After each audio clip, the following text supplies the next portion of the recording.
সুগা মানুষটা কঠিন, গম্ভীর প্রকৃতির, কিন্তু ভালোবাসতে জানে। এই কথাটার সাথে আমি একদমই একমত নই। এই লোকটা কঠিন প্রকৃতির, এ কথা আমি মানতে নারাজ। এত কোমল হৃদয়ের একটা মানুষ, যে মানুষটা চোখে মুখে ভালোবাসা নিয়ে ঘুরে বেড়ায়, সেই মানুষটা গম্ভীর, এই কথা আমি মানতে চাই না। লোকটা চুপচাপ থাকে, ভালোবাসা প্রকাশ করতে চায় না।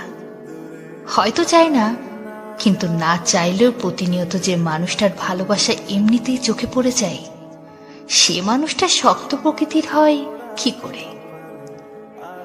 এই লোকটা মাছ ধরতে খুব একটা পছন্দ করে না, কিন্তু তাও সময়ে সময়ে বেশ কবার মাছ ধরতে চলে যায়, কারণ দলের সদস্য জিন মাছ ধরতে পছন্দ করে। সুকজিনের আবদারে লোকটা তার ফিশিং এর সঙ্গী হয়। এই ধরুন তেহিয়ং একটা আবদার করে বসল, নিতান্তই পাগলামি, অযৌক্তিক, অসম্ভবও বটে। কখনোই এই কাজ করব না আমি বলে মিনিট দুই শেষে বলবে, করতে চাস? আচ্ছা চল। জিমিনকে নাকে খড়ি দিয়ে দুই একটা কথা না শোনালে চলবে মিনসুকার? একটু জিমিনকে বিরক্ত না করলে হয়? কিন্তু আবার এই লোকটাই জিমিনের কাছে নরম গলায় গিয়ে বলবে, আমার জন্য সবচেয়ে সুন্দর কণ্ঠ জিমিনের কণ্ঠ। মিনসুকা, হ্যাঁ সেই মিনসুকা, যে গম্ভীর মুখ নিয়ে ঘুরে বেড়ায়। সেই মানুষটা কি করে তার পিঠে চড়ে হোসুককে ছবি তুলতে দিল, এই প্রশ্নের উত্তর আমি এখনো জানি না। এই যে আবার ধরুন দলের ছোট সদস্য জঙ্কুক, এই ছেলেটাকে যে কি পরিমাণ ভালোবাসে সুগা, এর বর্ণনা আমি কি করে দিব আমি জানি না।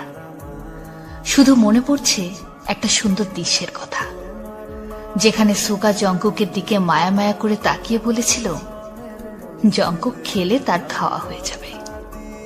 ক্রিঞ্জি? একদমই। লোকটার চোখে মুখে ভালোবাসা ছিল। আর যদি বলি কিম নামজনের সাথে সম্পর্কের কথা, 10 বছর ধরে এই মানুষটা দলের লিডারের দেওয়াল হয়ে আছে, যেই দেওয়ালে চাইলেই পিঠ ঠেকানো যায় মন খারাপে। এই মানুষটা 2013 থেকে ঘাড়ে অসুস্থতা নিয়ে বছরের পর বছর পারফর্ম করে অবশেষে 2020-এ এসে সার্জারি করালো। লোকটা একদিন কি করলো জানেন? হুট করেই লাইভে এসে গিটার বাজালো, কারণ সে কথা দিয়েছিল। এর দিন দুয়েক বাদেই লোকটা সার্জারি হলো। লোকটা ঠিক কিভাবে লাইভ করেছিল আমি জানি না। বৃষ্টির দিনে খাবার অর্ডার করলো, হোম ডেলিভারি।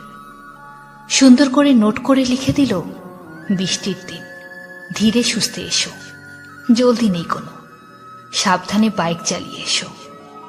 এই কঠিন বলে পরিচিত মানুষটা কোনো একটা রেকর্ড ভেঙে চিমিনের পাশে বসে কাঁদে। এই মানুষটার সবচেয়ে প্রিয় মুহূর্ত হচ্ছে স্টেজ থেকে আর্মিদের দিকে তাকিয়ে থাকা। এই মানুষটা তার গভীর ভালোবাসা যেমন প্রকাশ করে না, এই মানুষটার প্রতি ভালোবাসাটা খানিকটা অমনি গভীর, কিন্তু প্রকাশ কি করে করতে হয় জানা নেই। লোকটা যেমন, লোকটাকে যারা ভালোবাসে তারাও তেমন করেই ভালোবাসে। এই মানুষটা মজা করেও উচ্চস্বরে কথা বলেনি কখনো। এই মানুষটা চোখে মুখে না নিয়ে ঘুরে বেড়ালেও মুহূর্তে প্রিয় মানুষটার জন্য যে কোনো কিছু করতে রাজি হয়ে যায়। এই লোকটা সুন্দরের চেয়েও সুন্দর একটা মানুষ।